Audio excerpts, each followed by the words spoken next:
est élu à titre provisoire le candidat numéro 20, M. Félix Antoine Tshisekedi Tshilombo.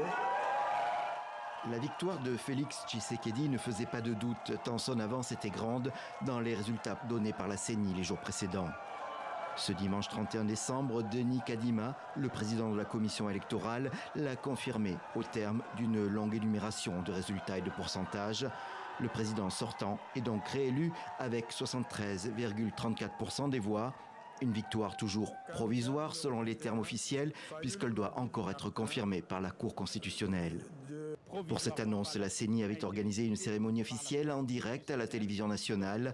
Une manière de répondre aux critiques qui s'étaient exprimées lors de la journée de vote qualifiée de chaotique par l'opposition. Dans les résultats, en numéro 2 arrive Moïse Katumbi qui obtient 18,08% et en 3, Martin Fayoulou, candidat malheureux à la présidentielle de 2018 avec 5,33% des voix. Peu après cette proclamation, le gagnant, arrivé un peu plus tôt au siège de son parti, a pris la parole pour remercier les électeurs.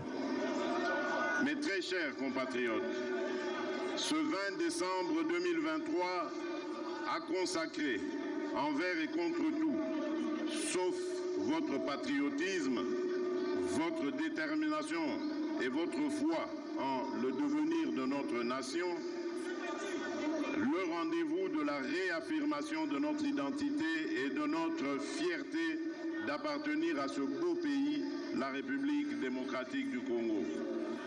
Mais cette victoire était tellement prévue que dès le matin, elle était contestée par l'opposition. 9 candidats ont rejeté ce qu'ils appellent un simulacre. Donc pour nous, nous n'avons pas assisté à des élections. Donc il faut refaire ces élections. Et ce groupe d'opposants demande à la population de protester massivement dans la rue. Une situation redoutée par le pouvoir, il a déjà interdit un premier meeting mercredi. Les résultats sont désormais connus, mais l'incertitude demeure sur la réaction de la population dans les jours qui viennent.